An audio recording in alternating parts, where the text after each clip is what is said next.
start with, for all of us, the reason why we are here because it is good to see all of you concerned about the environment, concerned about our society at large, and from where we come from and the way we have been developed. I will only highlight a few of my experiences and shares that I have learned over the past 20 years of practice. And as I see the trends in landscape and green buildings, landscape apparently is the low-hanging fruit which we have experienced to offset also and to mitigate the climate change that we have been seeing so much over the last 2 decades. As seen, the uptrend towards awareness on landscape has increased, and green buildings, of course, because of the inputs all around by stakeholders on certifications, on environmental upgradations, on the various rating systems that are available, and the promotions that are being given by everybody at large. These are one of the two sunrise sectors that I would say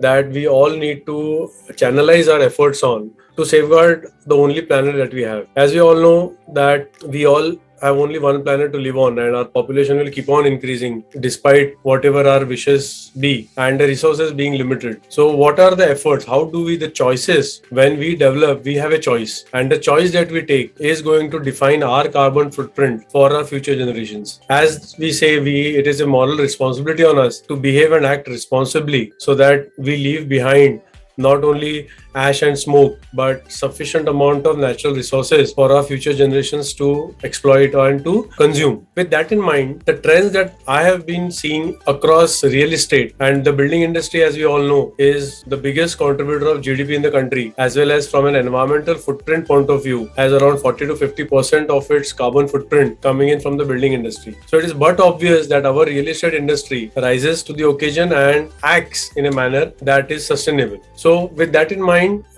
two themes which come and the trends we have been seeing is, one is of course landscape, which is quite a bit of an easier low-hanging fruit. By just adopting and increasing greenery in and around our real estate projects, we immediately see a change in microclimate.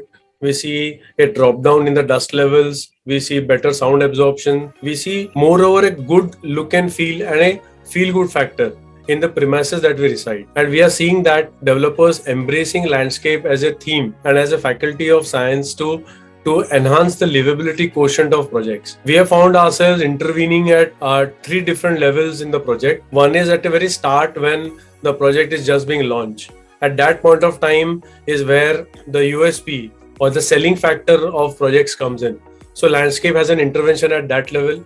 Another level we see intervention is when the project matures and there are detailings to be done and the overall terrace landscape or the podiums need to be designed and developed. That is another stage where we see active intervention sought from us as landscape designers onto projects. And the last stage comes when the project is nearing the fag end.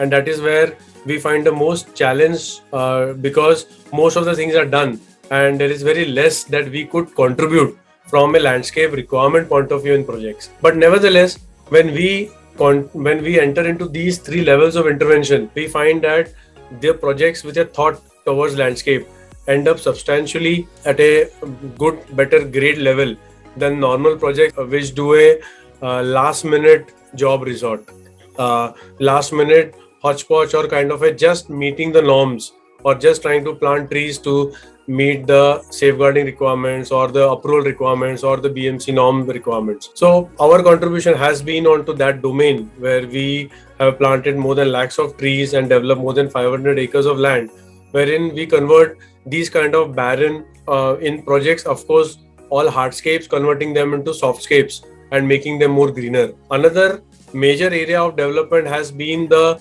public domain. We have the urban setup that we see. We all know that Mumbai being the biggest and the costliest city to live across the world, but per capita has the lowest amount of open space in by way of numbers. We have less than 1 square meter, 1.5 square meter per person per head count in Mumbai, as against global peers which have more than 20 square meters per person. So this challenge is offsetted by area below the flyovers, road medians, open lands, open tracts of lands, which are being converted into green lungs for the cities.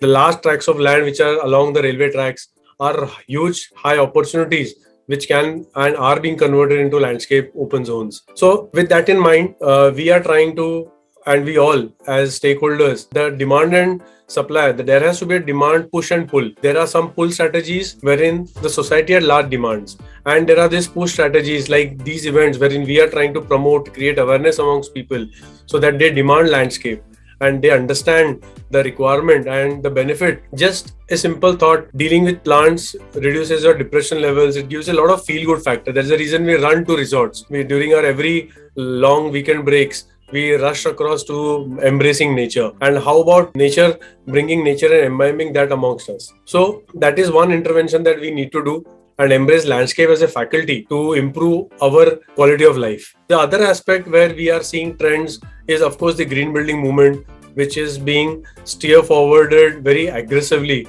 for the past 2 decades. We saw this coming way back in 2003, where very nimble steps being taken. And post that over the last 20 years now, we see billions of dollars, billions of square feet of footprint, which is being green certified in the country today. And we are at the crux of major development. And entire India is being built in the next 30-40 years. This entire new footprint of buildings ought to be certain, because why not build a building which consumes lesser energy and resources if it can be built in a manner with a little thought, is the simple logic for going for green buildings. And that logic has been again embraced by leaders of the industry, and not necessarily the big so-called unicorn leaders or the top 5 or 10 developers. It is being embraced by mid-category, tier 2, tier 3 cities as well. So we are seeing a huge influx of certifications happening across IGBC, LEED, Griha, TERI, EDGE. You name the rating system, we are seeing that boom happening, wherein stakeholders are demanding and builders are benefiting from certifying their projects, be it higher sales, be it premium waivers, be it extra FSI. The host of other benefits are being awarded. But green buildings, there is a no-brainer actually to go for, whether not to go for.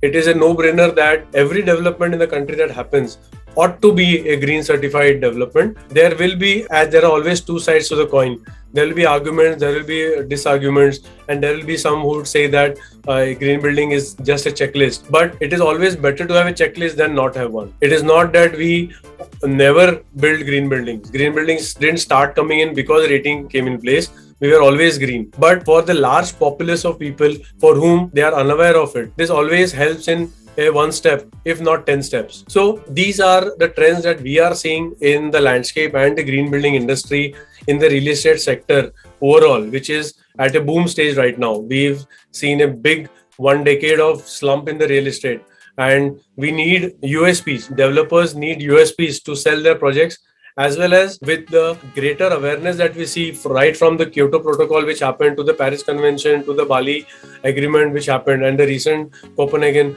So our commitment towards sustainability and green is there. The political will is there, but we as a society at large have to demand. It is a demand and supply. The moment we demand, the provisions for it will come crashing down. We have incorporated, just to give an example, waterless urinals at 25,000 a piece in our earlier projects. The same waterless urinals are available at 2,000 a piece today.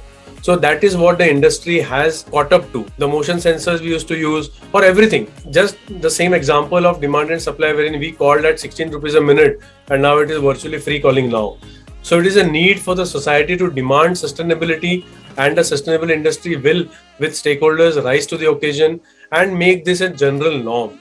It doesn't need to be it isn't an specialist elite kind of an offering. It is a common mass product, and it has to be consumed by people at large.